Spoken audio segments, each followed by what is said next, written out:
సిప్పుల్లో equity mutual ఫండ్స్లో దీర్ఘకాలం అంటే ఏమిటంటే మోర్ దాన్ 7 ఇయర్స్ ఉంటే మనకి బాగుంటుంది అనమాట.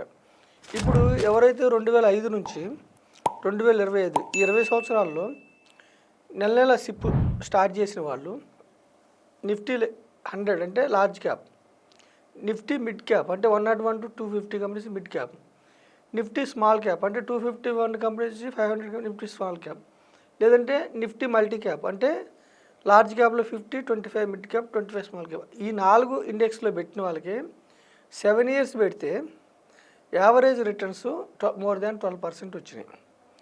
ఎవరైతే నిఫ్టీ లార్జ్ క్యాప్లో 2005 నుంచి ఏ మంత్లోనే మీరు స్టార్ట్ చేయండి, 7 ఇయర్స్ ఉన్నారో వాళ్ళకి 155 అబ్జర్వేషన్స్ మనం చేస్తే కేవలం ఒక్కసారి నెగిటివ్ రిటర్న్ వచ్చింది.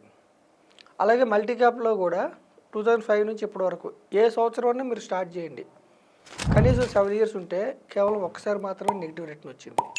154 సందర్భాల్లో పాజిటివ్ రిటర్న్ వచ్చింది. ఆ నెగిటివ్ కూడా ఎంతంటే 0.5 అంటే కొంచెం 1% కూడా కొంచెం తక్కువ.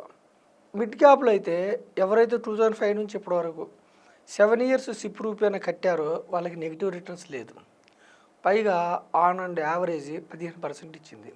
లార్జ్ క్యాప్ మల్టీ క్యాప్లో 12 to 13% వచ్చింది, స్మాల్ క్యాప్లో కూడా 13% వచ్చింది. కానీ స్మాల్ క్యాప్లో ఎవరైతే 7 ఇయర్స్ 2005 నుంచి ఇప్పటివరకు ఏ ఇయర్లోనూ స్టార్ట్ చేయండి, ఏ మంత్లోనూ స్టార్ట్ చేయండి, స్మాల్ క్యాప్ ఇండెక్స్లో స్టార్ట్ చేస్తే 7 ఇయర్స్ ఉంటే వారికి అరౌండ్ 9 టైమ్స్ నెగిటివ్, అంటే స్మాల్ క్యాప్లో 7 ఇయర్స్ ఉంటే కూడా నెగిటివ్ రిటర్న్స్ వచ్చే అవకాశం ఉంది.